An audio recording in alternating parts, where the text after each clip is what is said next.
Pas assez élevé pour ce qu'on travaille.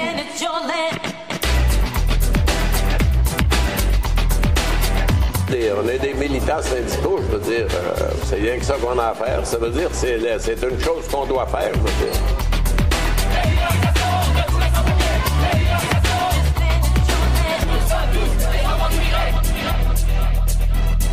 Si ça n'avait pas été de l'appui des femmes, des grévistes et des mères et de l'appui de la population qu'on aurait perdu cette grève-là.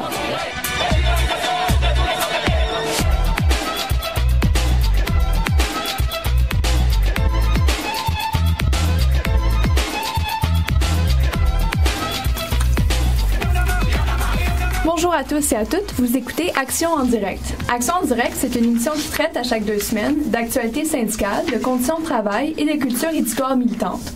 Notre objectif est de montrer le point de vue des travailleuses et travailleurs et de discuter d'enjeux qui les concernent directement à travers des chroniques et des entrevues. On ne croit pas à la neutralité. Ainsi, on prend le parti des précaires, des sans-emploi, de celles et ceux qui se font couper et qui sont les premières cibles de l'austérité. On souhaite également montrer comment ces gens s'organisent pour plus de justice sociale. Notre émission vise donc aussi à diffuser les initiatives de syndicats et de groupes politiques et à l'occasion de présenter des capsules sur leur histoire. Action en direct est produite par des membres du syndicat industriel des travailleuses et travailleurs, aussi connu sous son nom anglais, l'IWW, pour Industrial Workers of the World. Il s'agit d'un syndicat qui a fait son apparition aux États-Unis en 1905 et qui misait sur la solidarité de classe en organisant ensemble les travailleurs et travailleuses de différents métiers au sein d'une industrie plutôt que par corporation de métiers. Dès sa fondation, la IWW défend des principes révolutionnaires et anticapitalistes et se distingue des autres syndicats en admettant dans ses rangs les femmes, les immigrés et les personnes de couleur. Aujourd'hui, la IWW ne fonctionne plus exactement sous la même formule de membership. C'est une organisation syndicale progressiste et de solidarité qui fait de la mobilisation sur le terrain en dehors des voies traditionnelles. On organise nos milieux de travail sur des bases égalitaires et autogestionnaires. On aide des travailleurs et travailleuses à récupérer des salaires volés par leurs employeurs avec notre campagne Réclame ta paye. On va à la rencontre des employés en lutte dans différents secteurs et on leur apporte du soutien.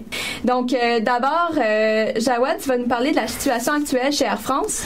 Oui, on va revenir sur les événements qui sont passés le 5 octobre dernier, alors que quelques centaines de travailleurs-travailleuses ont suivi une couple de cadres de l'entreprise qui venait d'adopter en fait un nouveau plan de redressement qui signifiait des milliers de renvois par Air France. Donc, on va revenir un peu sur ces événements-là, essayer de réfléchir à la question de la violence ouvrière, des plans de redressement.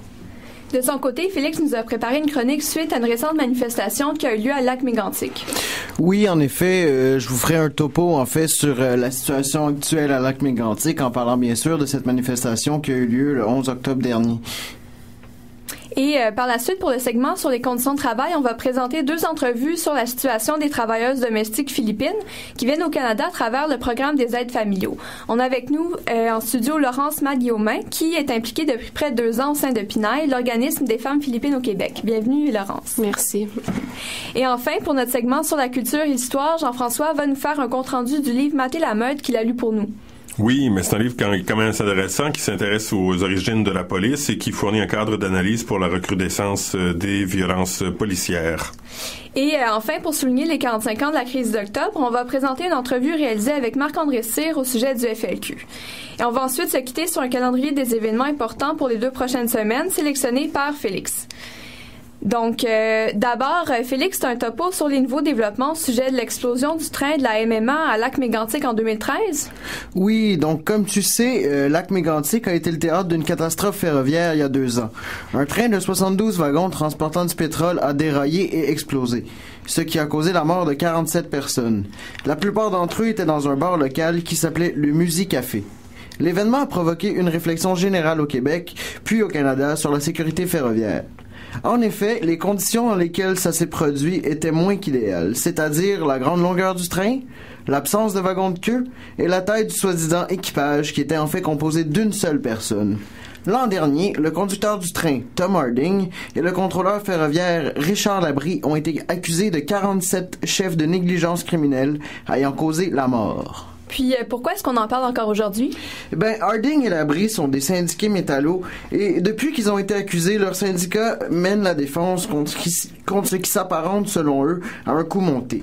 Le 10 octobre dernier, il y a une manif à Lac-Mégantic pour le contournement de la ville par le train et pour la défense des 2 travailleurs du rail. Donc, la lutte s'organise vraiment autour des 2 travailleurs accusés. Par contre, ça n'a pas été les seules victimes de l'affaire. Bien sûr, il y a d'abord eu les 47 qui sont morts sur le coup, mais la communauté locale a aussi souffert des contre-coups du déraillement. Le déversement de pétrole lui-même n'avait toujours pas été nettoyé 1 an plus tard. Par rapport à ces autres victimes-là, c'est-à-dire la communauté de la ville, qu'est-ce qui est fait, ou plutôt, qu'est-ce qui peut être fait? En fait, c'est exactement le sujet de la manif du 11, j'ai dit 10 tantôt, pardonnez-moi. Les résidents de la ville se sont rassemblés pour créer le comité Sécurail. C'est d'ailleurs ce comité-là qui a organisé la manif. L'année passée, la ville a signé un accord avec la compagnie qui possédait le chemin de fer, soit la Montréal Main and Atlantic Railways, mieux connue sous le nom de la MMA. Et l'accord stipulait qu'il n'y aurait pas de train pétrolier qui passerait dans la ville avant janvier 2016. Mais justement, janvier 2016 approche et aucune solution à long terme n'a été appliquée. La manifestation avait donc pour revendication qu'aucun matériel dangereux ne passe dans la ville tant que les rails ne seraient pas réparés. Justement, les gens de la ville qui sont les premières victimes de la catastrophe, comment sentent-ils par rapport au procès de Labrie et Harding? Eh bien, même si le gouvernement a tenté de les utiliser comme bouc émissaire, ça n'a réellement pas fonctionné. J'ai rencontré des résidents de Lac-Mégantic et ils achetaient pas ça que les 2 travailleurs étaient responsables. Voici le genre de commentaires que j'ai entendu. Donc, au fédéral, ils font rien. Ils sont plus occupés à recommencer à faire des profits qu'à nous redonner notre environnement. Est-ce qu'il faut blâmer les simples travailleurs? Ils ont peut-être une part de responsabilité, mais le principal problème, c'est que c'est le manque de réglementation et le fait qu'on ait laissé rouler un train de 72 wagons avec juste un conducteur. Il faudrait arrêter le propriétaire, le conseil d'administration de la compagnie et les décideurs politiques qui sont responsables. Il y a une vraie nonchalance dans la manière dont ils ont traité la question de la décontamination. Et ça, c'est M. Patrice Laframboise, médecin, qui a dit ça. Un autre extrait dit « La justice n'est pas rendue aux bonnes personnes. C'est le gouvernement qui est responsable. Lui, c'est un simple travailleur. C'est sûr qu'il aurait pas dû laisser le train tout seul, mais les ordres venaient d'en haut. » Et ça, c'est Mme Karina Bilodeau qui travaillait dans le Musique Café, qui est le bar qui a explosé. Puis, quelles sont les revendications des travailleurs et des résidents? Bon, les syndicats ici ont des demandes minimales qui pourraient permettre une meilleure sécurité ferroviaire. Donc, par exemple, la raison donc pour laquelle les rails ne sont pas sécuritaires, c'est que les barons de la MMA ont préféré garder une plus grande marge de profit que de débourser quelques dollars supplémentaires pour la sécurité de tout le monde. Donc, la première et la principale demande des syndicats, ce serait de justement investir de l'argent dans la réparation de ces rails-là et un meilleur contrôle de ce qui se passe sur ces rails pour éviter ce genre de catastrophe. Merci beaucoup, Félix. Ont donné de leur sueur, donné de leur santé, ou même souvent de leur vie pour faire des bénéfices à une entreprise.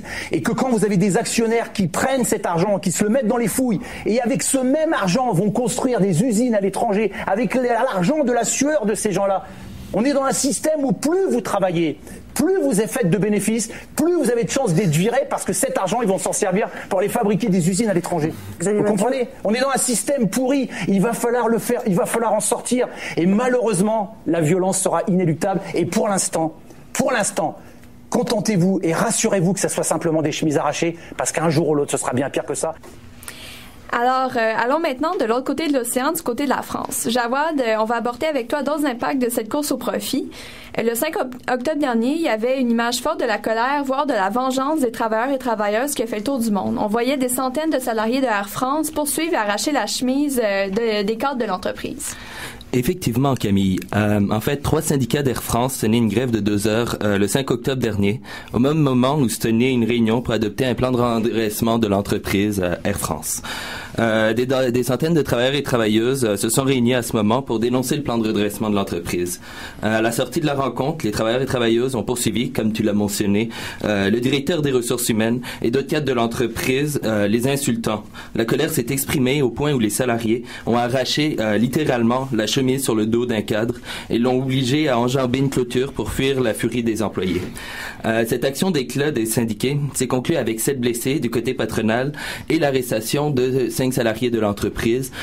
Aujourd'hui, on parle de 12 salariés qui ont été arrêtés suite aux événements. Et qu'est-ce que le plan de redressement contenait pour qu'une telle scène se déroule?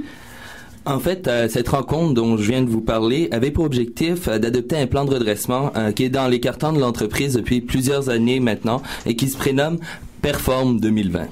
La visée du plan est d'améliorer la performance d'Air France d'ici 2020. La première phase que les syndicats ont réussi à bloquer s'attaquait directement aux pilotes qui devaient travailler une centaine d'heures de plus sans aucune augmentation salariale, mais bien entendu.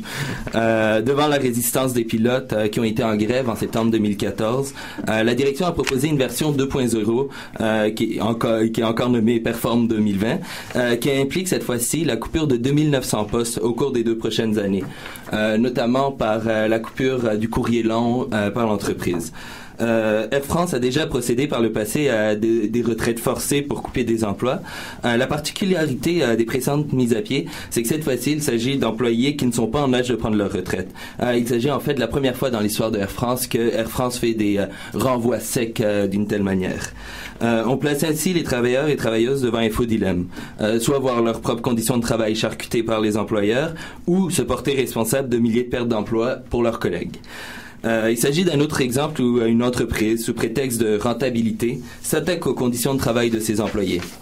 La croissance, le progrès, la rentabilité, autant de mots qui, dans la bouche des boss, permettent de légitimer l'augmentation des dividendes des actionnaires sur le dos de ceux et celles qui font réellement fonctionner l'entreprise, les pilotes, les hôtesses et hôtes de l'air, les techniciens, toutes ces personnes qui font en sorte que l'avion peut réellement voler. C'est ce même discours que nous voyons aussi ici à l'œuvre avec Post Canada notamment, où le plan de redressement des boss est une autre manigance qui vise en fait à précariser davantage les travailleurs et travailleuses et à faire en sorte d'augmenter les dividendes pour l'entreprise. Comme nous l'avons vu, en fait, comme on l'a pas vu, mais il y a eu un extrait très fort en fait de Xavier Mathieu, qui est un ancien ouvrier de Continental, qui a vécu un peu la même expérience en fait de renvoi abusif de la part de boss. En fait, ça a même été prouvé par la suite en cours que l'entreprise avait pas de problème financier, que la seule raison en fait pourquoi ils ont expulsé des gens, c'était pour faire plus de profit. Donc la compagnie avait clairement et sciemment menti pour renvoyer des centaines d'employés sans prendre aucune considération pour leurs conditions de travail. Et qu'est-ce qu'on peut penser de l'expression d'une violence comme ça face aux représentants patronaux? En fait, le premier réflexe des médias, des politiciens, était de dénoncer cette violence. Le premier ministre de France, Manuel Valls, est allé jusqu'à traiter les employés en colère de voyous, tandis que l'ensemble de la sphère médiatique crachait littéralement sur les travailleurs travailleuses, les traitant de tous les noms pour justement avoir poursuivi ce cadre. Pour ce temps, dans tout ce battage médiatique qu'on a pu voir en France, mais aussi à l'échelle internationale, peu de personnes ont parlé d'une autre violence, celle qui afflige les salariés d'Air France. Et une violence qui est invisible, une violence qui est insidieuse, la violence des boss, la violence des puissants. Cette violence qui jette à la rue des milliers de personnes sans verser une larme, une violence qui pousse au burn-out des milliers de travailleuses et de travailleurs qui se voient imposer une augmentation du temps de travail, la cadence de travail, pendant que le chèque, à la fin du mois, il diminue encore et encore. C'est la violence qui nous jette un peu tous et toutes dans l'incertitude et qui confine davantage en fait notre avenir aux miettes que les boss veulent bien nous laisser. Il n'y a rien d'étonnant, en fait. Une réaction violente des travailleurs et travailleuses d'Air France sur la mépris patronal. Dans le cas d'Air France, ce sont des cadres froids et calculateurs qui ont servi, en fait, de soupape aux salariés qui, après des mois de négociations, de concessions, se sont fait montrer froidement la porte par les boss. Après avoir essayé les bonnes paroles, le compromis, la discussion, il ne reste aux salariés d'Air France qu'un seul moyen, celui de l'action directe, celui de la violence, on pourrait dire. Cette action directe qui porte en fait toute sa légitimité lorsque l'on considère que en fait la violence qui était vécue par ces travailleurs-travailleuses, c'est une violence qui est subie au quotidien par de nombreux employés de Air France, mais aussi des travailleurs-travailleuses dans le secteur public ici, dans le privé, des sans-emploi aussi qui vivent cette précarité au quotidien. Il y a à propos intéressant de constater qu'il y a eu en fait un sondage peu de temps après les événements et que 60% des Français sans nécessairement appuyer le fait que il y a eu quasiment un lynchage des cadres, mais ils comprenaient en fait, 60% des Français comprenaient la colère des travailleurs-travailleuses, malgré les images de violence qu'on avait vues. Donc la légitimité en fait de cette action directe se retrouve justement dans cette capacité à rejoindre des gens de plus en plus nombreux et dans différents milieux de travail qui vivent ces conditions de travail dégradantes, de redressement, de coupure, de compression. Camille, cet épisode en fait est particulièrement intéressant car malgré les ressemblances qu'il y a avec la France, on a du mal à s'imaginer une telle scène au Québec. On n'a qu'à se rappeler en fait la réaction démesurée des médias, des dirigeants politiques comme Denis Coderre et même des dirigeants syndicaux de la CSN lorsque quelques syndiqués avaient jeté des feuilles de papier en l'air dans l'hôtel de ville de Montréal pour protester contre la réforme des retraites des employés municipaux. En regardant les différents éléments et de quelle manière on a parlé de violence pour quelques feuilles de papier, ça nous amène à réfléchir en fait de quelle manière, c'est quoi la manière polie, c'est quoi la manière en fait respectable pour les boss, pour les politiciens de montrer qu'à un moment donné c'en est trop. Et est-ce qu'on doit réellement respecter les limites que les patrons, que les boss nous mettent dans l'expression de notre colère, ou on doit développer notre propre colère et voir en fait jusqu'où nous, notre classe, les gens avec qui on travaille, on est capable d'aller. Oui, ben effectivement, c'est assez ironique quand on se souvient que cet été, ce même maire détruisait à coups de marteau-piqueur une dalle installée par Post Canada. Donc, on voit que l'action directe, ça dépend de qui l'a fait, son acceptabilité sociale. Donc, merci beaucoup, Jawad, pour cette chronique. On se laisse maintenant sur une courte pause musicale et au retour, il va être question des conditions de travail des aides familiales. Comme on a fait toutes les démarches, tranquillement, poliment, respectueusement, auprès de tous les gouvernements, là, on va redoubler d'ardeur pour botter le cul de tous les patrons inconsidérément. C'est ça qu'on va faire. C'est ça qu'on va faire. C'est ça qu'on va faire. Parce que le lendemain, il t'arrête du moment où tu es le cochon. C'est ça qu'on va faire. Ah, c'est du fou, oui. Prends le cochon, puis fais attention, il plume la peau du cochon, puis il faut dans le bout du cochon, puis il faut en avoir longtemps. C'est ça qu'on va faire. Il y a des domestiques avec des fusils qui tuent, avec tout le fusil à la main. C'est ça qu'on va faire. C'est ça qu'on va faire. Il saute du bourgeois, puis il saute. C'est ça qu'on va faire. Le lendemain matin, le soleil, c'est ça, c'est bizarre, je vois le sacré, il y avait les maroudins comme ça, je vois dit, hey, maudit, qu'est-ce que tu fais là? C'est ça qu'on va faire. Pas de beau bec, une chose. C'est ça qu'on va faire. Attendez, vous le voyez comme il faut, là, puis tirez, manquerez pas. C'est ça qu'on va faire. Oui, 28, des sabots du sauce, oui, mais pas son temps de chat. Puis tu vas le pogner, là, C'est ça qu'on va faire.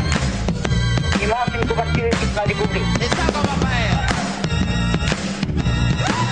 C'est ça qu'on va faire. C'est ça qu'on va faire. C'est ça qu'on va faire. Alors, vous écoutez toujours Action en direct, votre émission d'actualité syndicale et de culture militante sur les ondes de Radio Centre-Ville au 102.3 FM. Vous avez peut-être reconnu la voix qu'on vient d'entendre. Il s'agissait d'un discours de Michel Chartrand qui a été mis en musique par René Lucier dans la chanson « C'est ça qu'on va faire ».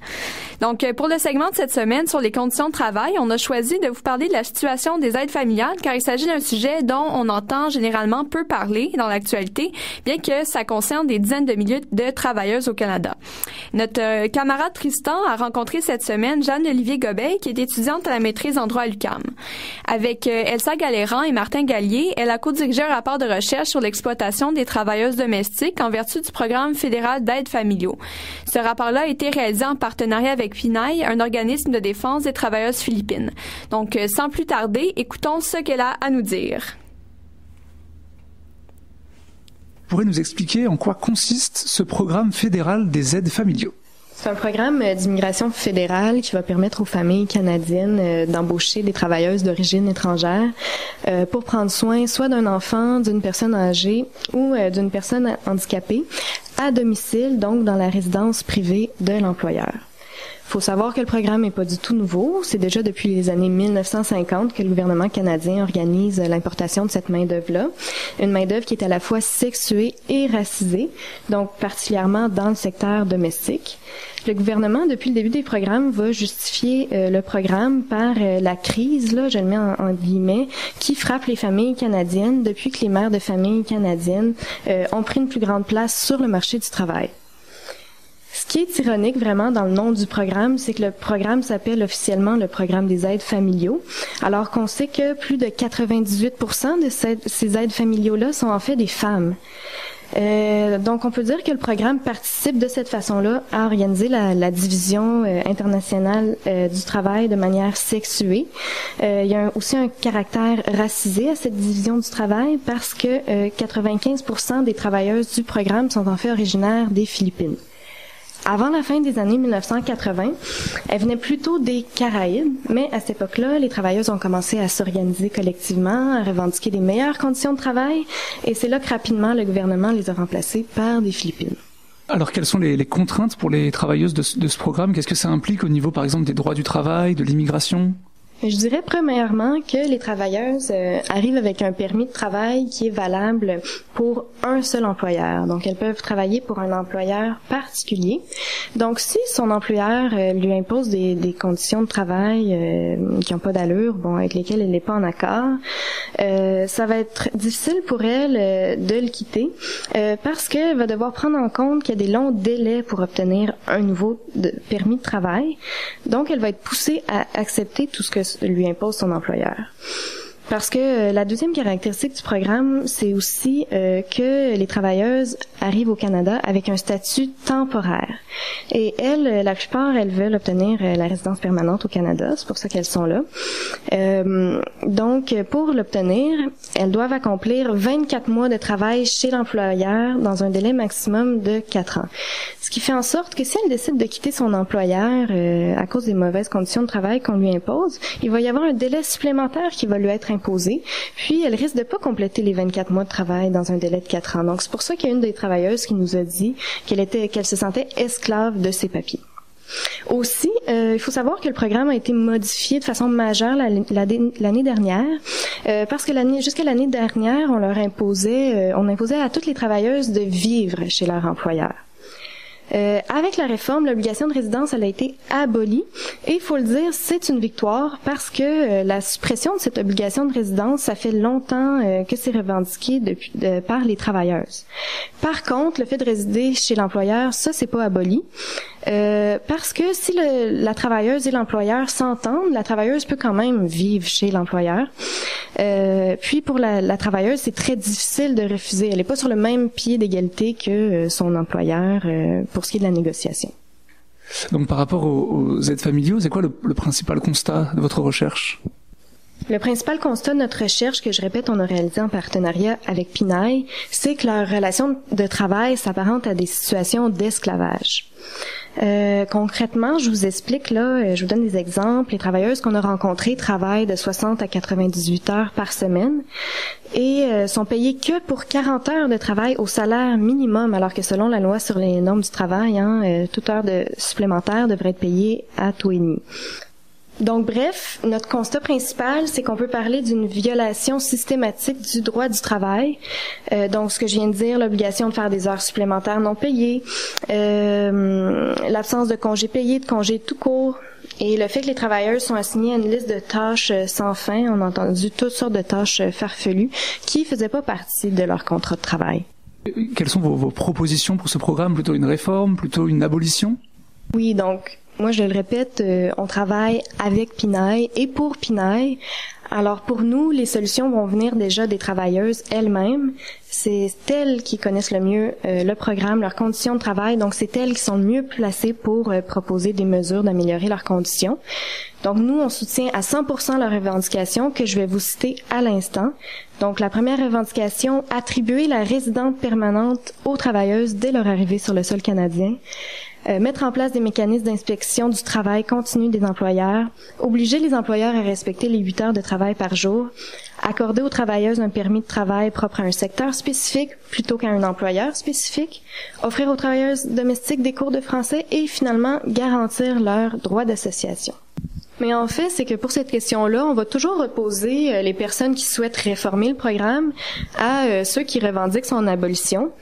Et on va toujours se faire reprocher, lorsqu'on prône l'abolition, de vouloir fermer les frontières, d'empêcher les travailleuses philippines d'immigrer.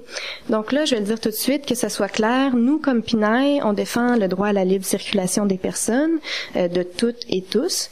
Et donc, c'est justement pour ça qu'on veut se battre contre le programme, parce que c'est un programme, je le répète, donc qui brime la liberté de circulation des travailleuses, qui les oblige à rester avec un employeur particulier, à accepter n'importe quel temps de travail et à faire n'importe quelle tâche avant de pouvoir rêver un jour peut-être déposer une demande de résidence permanente. Alors oui, nous, on se bat contre ce programme-là. Et ce qu'on croit, c'est que ça renvoie aussi à la question de l'organisation et de la division du travail, particulièrement du travail domestique, parce que c'est prétendument pour faciliter le travail des Québécoises et des Canadiennes qu'on va assigner ces travailleuses à un secteur particulier sans mobilité. Mais merci beaucoup, Jeanne, c'était vraiment passionnant. Merci pour cette entrevue. Merci beaucoup.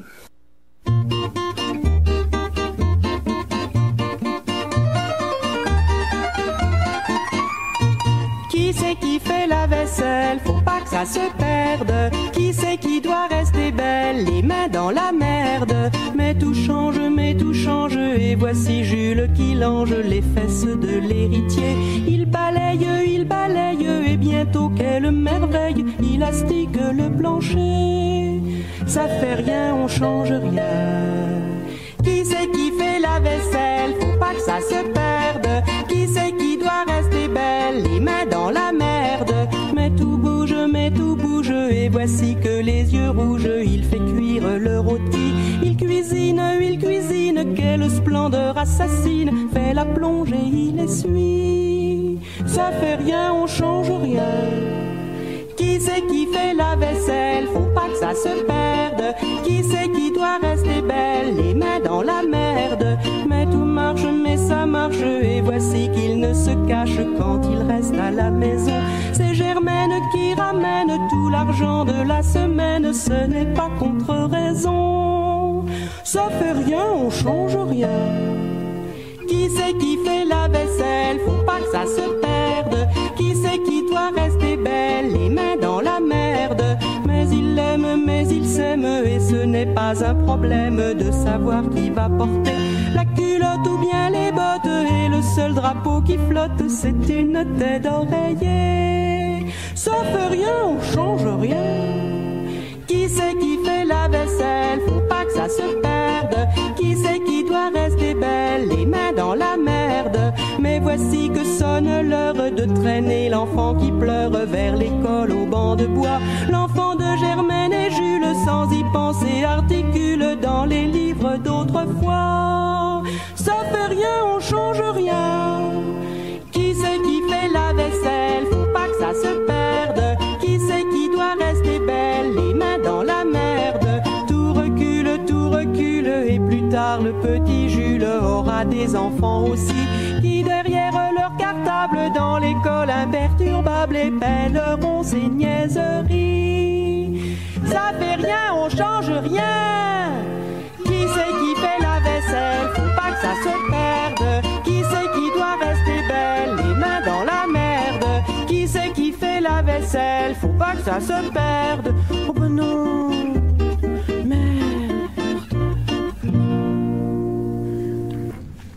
Donc, dans le thème du travail domestique, on vient d'entendre la chanson La vaisselle d'Anne Sylvestre. Vous écoutez toujours Action en direct sur les ondes de Radio Centre-Ville au 102.3 FM. Maintenant que Jeanne-Olivier Gobin nous a bien renseigné sur les aspects, disons, légaux du programme d'aide familiaux, on reçoit Laurence Matt-Guillaumin, qui est impliquée depuis près de 2 ans au sein de PINAI, l'organisme des femmes philippines au Québec. Donc, pour commencer, est-ce que tu pourrais nous faire un portrait des femmes qui viennent travailler au Canada à travers le programme fédéral d'aide familiaux et nous parler un peu du processus qu'elles traversent? Oui, ben pour commencer, comme Jeanne l'a dit, sont en majorité, ils viennent des Philippines. Environ 96% en fait, et 96% aussi d'entre elles sont des femmes. Il y a quelques hommes. Pour vous donner un peu une idée des entrées qu'il y a eu au pays dernièrement, en 2012, il y a eu 6242 entrées sous le programme. On estime que c'est environ 15% qui viennent s'installer au Québec, à Montréal plus particulièrement. Et il y a 4671 entrées qui ont été en 2013. C'est des femmes qui se trouvent entre 25 et 40 ans en moyenne. Et très important de dire que ce sont des femmes aussi très éduquées, qui en majorité vont avoir un diplôme d'études postsecondaires, mais aussi un diplôme d'études universitaires dans plusieurs domaines, sauf que le domaine médical ressort quand même beaucoup, par exemple infirmière. Mais tu sais, on va avoir aussi des enseignants, des ingénieurs, des comptables, etc. En fait, elles vont partir des Philippines parce que l'exportation de main-d'œuvre, et ici j'aimerais mettre le mot exportation entre guillemets, mais c'est ce qui est utilisé là pour en parler, elle est institutionnalisée aux Philippines. En fait, comme vous le savez, les gens vivent beaucoup dans la pauvreté. L'éducation n'est pas accessible à tous. Et quand on encourage les jeunes à se former dans le but de partir ailleurs pour envoyer de l'argent à sa famille ensuite aux Philippines. Il y a même les Philippines ont même des institutions qui vont évaluer les besoins dans les divers pays pour ensuite encourager les jeunes à quitter. Donc ça, c'est en raison de cette situation économique, sociale, culturelle.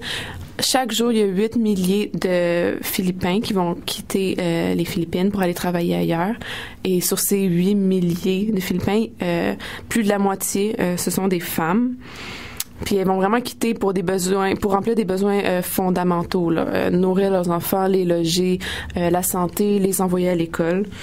Puis ensuite, vous m'avez demandé comme le processus. Je dirais peut-être qu'il y a deux catégories de personnes, qu'on voit le plus souvent, là. Premièrement, il y a une personne qui va peut-être suivre une formation de 6 mois. On voit ça souvent, qui est donnée directement aux Philippines, et ensuite qui va émigrer au Canada sous le programme. Ou sinon, un autre pattern, désolé du mot, là, qu'on voit souvent, c'est celles qui vont aller travailler ailleurs, beaucoup à Hong Kong ou à certains pays du Moyen-Orient, pour acquérir de l'expérience en tant qu'aide familiale. Puis ensuite, de ce pays-là, elles vont faire leur demande pour émigrer au Canada. Parce que, comme j'en ai dit, ils ont la chance de faire la résidence permanente ici, ce qu'ils n'ont pas, par exemple, à Hong Kong ou dans d'autres pays. Donc, c'est ça. Puis, pour continuer, pour trouver un employeur, parce que quand vous appliquez sous le programme, il faut avoir un employeur qui nous attend ici au Québec, au Canada. Elles vont faire affaire avec des agences de placement, qu'elles soient dans leur pays d'origine ou dans le pays où elles se trouvent, ou qu'elles soient ici au Québec, au Canada. Puis je rappelle aussi que au Québec, les agences de placement ne sont pas réglementées d'aucune manière, ce qui laisse beaucoup place aux abus, à la fraude aussi. On voit beaucoup ça à PINAI, des cas de fraude. Donc, pour revenir à ce que je disais, ces femmes-là vont débourser plusieurs milliers de dollars pour trouver un employeur puis remplir tout ce qui est papier, visa pour venir ici. Le délai moyen entre du moment où elles vont faire l'application du programme où elles vont arriver ici, c'est entre 1 an et 2 ans. Donc, c'est quand même assez long comme délai. Puis elles vont pas toujours avoir les résultats escomptés avec les agences, malheureusement. Souvent, elles vont arriver ici, elles n'auront plus d'employeur parce que 1 an ou 2 ans de délai, c'est long et l'employeur a le temps de se trouver une autre travailleuse à la maison. Ou sinon, l'agence va tout simplement demander de l'argent aux travailleuses, les faire venir ici, n'auront pas d'employeur pour eux. Fait qu'elles vont arriver ici, n'auront pas d'employeur. Donc, c'est ça. Merci. Et une fois au Canada, dans quelles conditions ces femmes travaillent et vivent-elles? Je veux pas me répéter ce que Jeanne a dit, mais en gros, tout dû à toutes les conditions du programme. C'est comme Jeanne l'a dit, c'est sûr, oui, il y a beaucoup d'heures supplémentaires qui sont pas payées ni comptabilisées. Charge de travail souvent irréaliste pour le salaire qu'elles sont payées. Beaucoup d'isolement social parce qu'elles vivent jusque depuis novembre 2014, elles sont obligées de vivre chez son employeur et de travailler chez lui. Donc, pas beaucoup de sorties, beaucoup d'isolement. Donc, c'est ça, comme Jeanne l'a dit, c'est très difficile ensuite de sortir d'une situation d'exploitation, de négocier. Là, il n'y a pas de rapport de force là. Elle négocie pas de conditions de travail dû justement aux conditions du programme. Donc, moi, je tiens à mentionner que les femmes qui migrent sous le programme sont exposées à une discrimination systémique qui est vraiment distincte et différente des immigrantes qui vont immigrer sous le système régulier, système économique.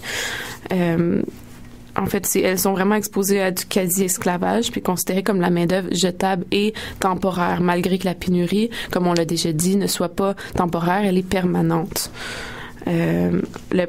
Elles sont vulnérables, oui, à la violence physique, psychologique, sexuelle, mais je trouve que on trouve que le programme répète en soi une violence symbolique, parce qu'on pense que ce sont des citoyens et citoyennes canadiennes qui vont engager des femmes qui viennent de pays pauvres ils vont marchander un peu leur force de travail, ils vont les amener ici pour faire un travail qui est associé souvent à une valeur marchande qui est nulle, puis qui est très dévalorisée dans notre société.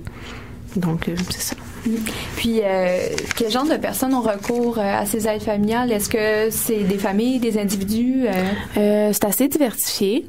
Beaucoup de familles, c'est sûr, avec des enfants. Quand même dans la classe aisée, on va se le dire, parce que faut qu'ils montrent qu'ils vont être capables de payer le salaire minimum, qu'ils ont une chambre de plus pour la travailleuse. Donc oui, assez aisée en général. De ce qu'on peut voir dans les recherches qui ont été faites au Québec, ce sont beaucoup des familles qui vivent en anglais. Les travailleuses travaillent presque toutes en anglais. C'est très rare que je vais rencontrer aussi, dans le cas de mon implication, quelqu'un qui a travaillé en français. Donc oui, famille aisée, mais il y a pas beaucoup, tu sais, c'est très diversifié là. Il y a pas d'origine particulière, de religion particulière là. C'est vraiment, beaucoup à Montréal. Quelques femmes vont en région.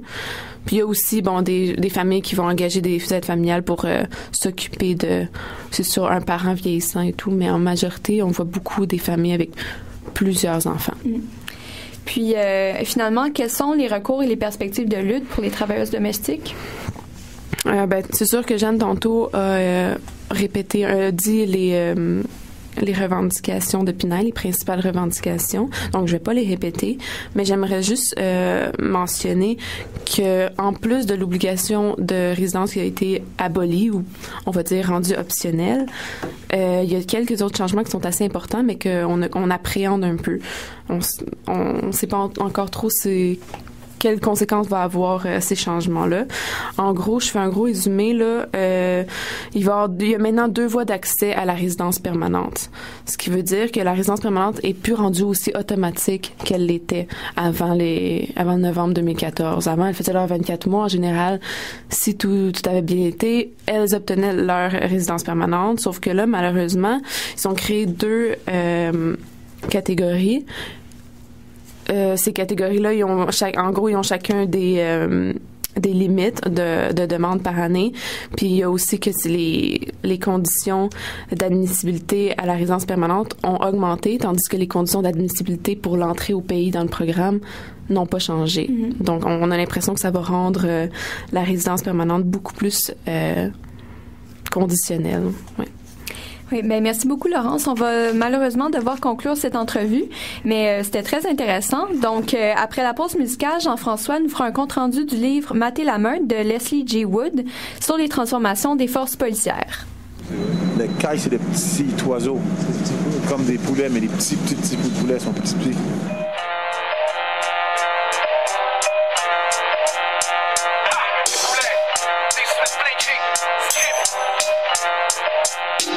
Trop occupé à se distraire, on n'a pas vu ce qui se déroulait. Le capitaine Stahl nous fait la guerre, il nous envoie ses petits boulets. Brainwashing puis Nicolet, par ses postes puis ses collègues. La voleur a perdu le contrôle de ce qui se passe entre ses deux oreilles. Les petits boulets, mais tu préfères au pire au sort que réfléchir. Écoute-t-on ce que la rue donne, tant qu'à agir comme une machine. Premièrement, Christ ton camp, t'es pas le bienvenu sur nos campus. Comme les vendus de la STM qui nous conduisent au poste en plus. Deuxièmement, pour les manifs, c'est fini les souricières. Fini le temps la misère des autres faisait sourire sous ta visière. Fini les bavures policières, l'étiquette pour nous faire chier. Fini les arrestations arbitraires, suivies de photos pour nous ficher. Fini l'usage des grenades, des fusils à balles, de plastique puis des gaz, tu te caves. Les manifs sont caves, surtout quand tu décris du décor de voir. Service du pouvoir de nos peuples, toute sortie des noirs nous combattent. S'avère dérisoire, vu que la rue ça reste notre territoire.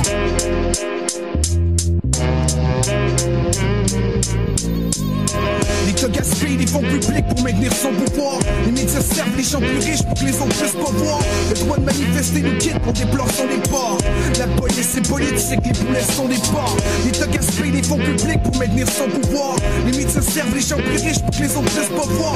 Le droit de manifester nous quitte, on déplore son départ. Normal de voir des kids lancer des briques, tous les ports sont des porcs.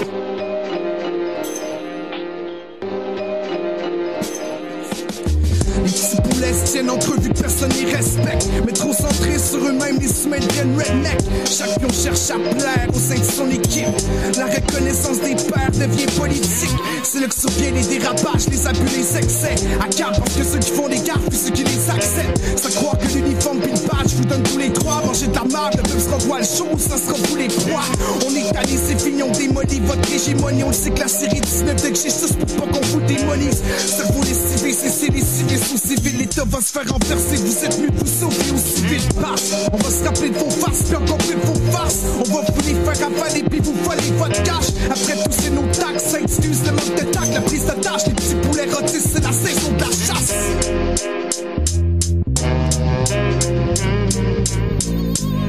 L'État gaspille les fonds publics pour maintenir son pouvoir. Les médias servent les gens plus riches pour que les autres puissent pas voir. Le droit de manifester nous quitte, on déplore son départ. La police est politique, les poulets sont des porcs. L'État gaspille les fonds publics pour maintenir son pouvoir. Les médias servent les gens plus riches pour que les autres puissent pas voir. Le droit de manifester nous quitte, on déplore son départ. Normal de voir des kids lancer des briques, tous les ports sont des porcs.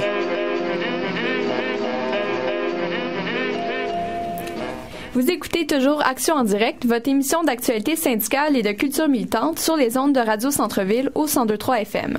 On vient d'entendre Petit Poulet de Désuet plein gré, une chanson qui fait écho au sujet dont Jean-François va nous parler. Donc, Jean-François, tu as lu pour nous l'ouvrage de Leslie J. Wood, Mater la meute. L'auteur propose de revisiter un parallèle souvent utilisé dans les milieux militants, celui qui renverrait dos à dos armée et police, armée d'occupation et dispositifs policiers. Est-ce qu'on peut dire que l'armée, c'est la même chose que la police? Eh ben non. Dans son plus récent ouvrage, en fait, Crisis and Control, Leslie J. Wood, qui est sociologue à l'Université de York, propose de revisiter un trope, c'est-à-dire une figure du discours utilisée de plus en plus souvent aujourd'hui. Ben, ce trope, c'est celui d'une police d'occupation de plus en plus armée, voire ensauvagée. Le titre de l'ouvrage, en français d'ailleurs, comme vous l'avez dit, fera référence à la chasse, mater la meute. On peut penser aux loups, à des chiens, ou à une forme d'animalité, même d'animosité. Est-ce que ce serait celle des policiers? Ben, on ne sait trop. L'ouvrage, sous son titre original, Crisis and Control, renvoie plutôt à des dispositifs de crise, de contrôle, formes de contention des soubresauts qui parcourent et agitent l'espace social. De fait, le régime d'image dans lequel nous sommes immergés en permanence nous renvoie le reflet d'une société aux prises avec une occupation permanente. L'auteur Leslie J. Wood analyse la montée de cette militarisation de la police selon deux angles, l'un historique et politique, avec d'abord la montée des États néolibéraux, et l'autre du point de vue des technologies qui peuvent en effet, renvoyer l'image d'une militarisation des espaces publics.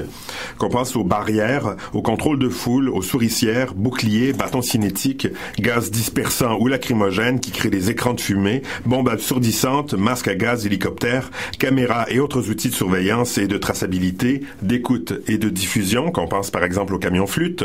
Ce paysage semble vouloir confirmer une société civile aux prises avec un état de siège permanent, sorte de délire dystopique, futuriste et assourdissant. Et qu'est-ce que tu penses de la thèse historique qui est présentée par l'auteur? Wood elle va d'abord battre en brèche ce parallèle armée et police en proposant que la police est inséparable du capitalisme, alors que l'armée est pour sa part un dispositif définitivement colonial.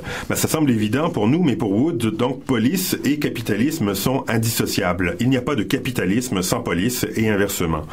Pour Wood, les premiers dispositifs policiers seront en effet nécessaires à partir du moment où le capital tente d'imposer un régime particulier de production du temps et de l'espace social. Et quel est ce régime? C'est le salariat. La police est dès lors nécessaire pour sécuriser les biens matériels, mais aussi pour contrôler le temps, certes, mais aussi les mœurs des travailleurs. Que discipline la police? Que police la police? Elle discipline d'abord, selon Wood, le travail et les échanges. Un bon ouvrier est un ouvrier reposé, par exemple, qui ne s'adonne pas au vice ou à la débauche. La police va ainsi réguler non seulement la propriété privée, mais aussi les horaires, le bruit, la consommation d'alcool, le jeu, les débordements et les foules. Or, c'est aussi à la même époque, au XVIIIe siècle, qu'apparaît l'idée d'une police morale, gardienne des comportements sains, défendant la vertu et triomphant héroïquement du vice. Le régime du salariat départage en effet entre comportements productifs et improductifs. Ce serait ici la dimension morale du salariat qu'il faudrait souligner. Rétribution, pénalité, récompense, vice et vertu, gain et perdition, crime suivi du châtiment. L'apparition du salariat, une nouveauté dans l'horizon de l'histoire, se double non seulement d'une dimension morale, mais aussi immédiatement de diverses formes de résistance chez les populations ouvrières. On les connaît, ces résistances, les chapardages, les vols, les trafics, les marchés noirs clandestins. C'est la réponse naturelle des ouvriers face à cette nouvelle classe sociale, le capital, qui va tenter de marchandiser la production des biens.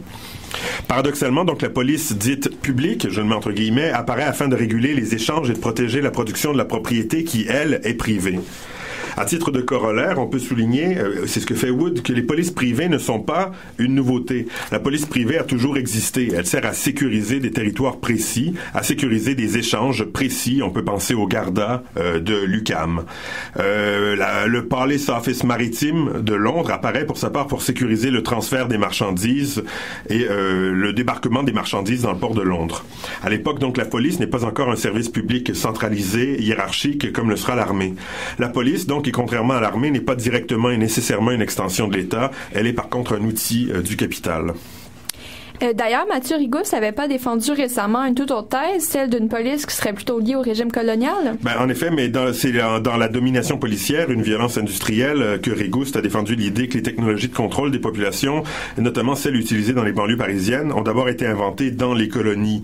Il n'a pas tort. Enfin, on pense aux fouilles, à l'infiltration, au renseignement, au quadrillage, au contrôle d'identité systématique, ou encore aux barrages routiers qui vont rappeler la guerre d'Algérie. Or, plusieurs pays sans empire colonial ont néanmoins des services de police ou utilisent ces dispositifs qu'on pense simplement au Canada. Pour Wood, donc, à contrario, l'apparition de la police est indissociable de l'apparition du capitalisme. Il n'y a pas de police dans le régime féodal ou dans les sociétés primitives. La notion même de police est unique. Elle est unique aux sociétés basées sur le commerce, dites sociétés commerciales. Un mot en conclusion, à quoi correspond finalement la montée des violences policières? Ça correspond d'abord à de nouvelles technologies et à la multiplication des lignes de faille et puis des affrontements. On peut penser à un écosystème de crise inédit où les luttes locales vont répondre systématiquement aux luttes plus globales. Occupy Montréal, Occupy New York, Occupy toutes. Merci pour cet excellent compte-rendu, Jean-François. Donc, Maté la Meute a été publié en septembre dernier aux éditions Luxe. Il est disponible dans la plupart des librairies et des bibliothèques. Oui, il y en a des raisons, et les gars de la Laure les connaissent, les pêcheurs de la Gaspésie, les travailleurs de la Côte-Nord, les mineurs de la Iron Ore, de Québec Quartier Mining, de la Noranda les connaissent eux aussi ces raisons. Et les braves travailleurs de Cabano, que l'on a tenté de fourrer une fois de plus, en savent des tas de raisons. Oui, il y en a des raisons pour que vous, M. Tremblay de la rue Panay, et vous, M. Cloutier, qui travaillez dans la construction à Saint-Jérôme, vous ne puissiez vous payer des vaisseaux d'or avec de la belle zizik et tout le fling-flang, comme l'a fait Drapeau l'aristocrate, celui qui se préoccupe tellement des taudis, qu'il a fait placer des panneaux de couleur devant ceux-ci, pour ne pas que les riches touristes voient notre misère. Oui, il y en a des raisons pour que vous, Madame Lemay de Saint-Hyacinthe, vous ne puissiez vous payer des petits voyages en Floride, comme le font avec notre argent tous les sales juges et députés. Oui, il y en a des raisons. Donc, il y a 45 ans, presque jour pour jour, le Front de libération du Québec imposait la lecture de son manifeste à la télévision de Radio-Canada. Pour souligner cet événement, on a réalisé une entrevue avec Marc-André Cyr, qui est historien des mouvements sociaux. Comme l'entrevue dure près de 15 minutes, on a sélectionné quelques extraits, mais la version longue va être bientôt disponible sur notre page Facebook. Donc, pour commencer, on sait que dans plusieurs analyses du discours du FLQ, la question de la lutte de libération nationale est centrale. Pourtant, il y avait aussi une dimension de lutte ouvrière qui était notamment présente dans le manifeste du FLQ. On a alors demandé à Marc-André Cyr de nous livrer ses impressions à ce sujet.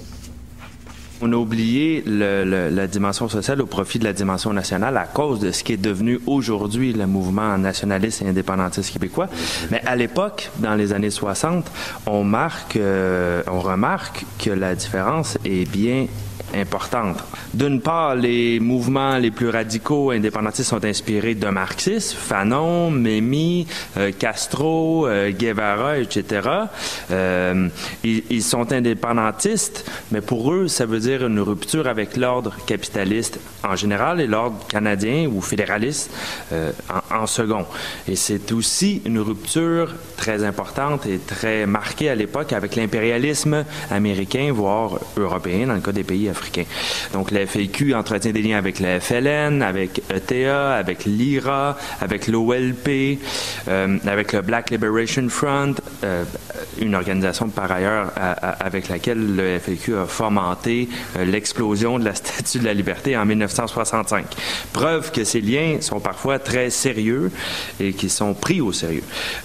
Donc, le FLQ, c'est une organisation socialiste qui n'est pas libertaire ou anarchiste, mais qui a certainement des éléments, surtout dans le manifeste, des éléments de revendication autogestionnaire ou qu'on pourrait associer au socialisme par le bas. Le projet du FLQ, et c'est celui de la gauche gérienne, d'une partie de parti pris, des nombreuses organisations socialistes de l'époque, liait la lutte de libération nationale et la lutte sociale de manière très, très, très intime. Si on se souvient juste de l'aspect national, c'est parce que on a dissocié avec le temps l'un et l'autre. Évidemment, on connaît l'histoire, l'usure du pouvoir, mais aussi, je crois, le fait que les revendications nationales sont parfois plus faciles à combler que les revendications sociales.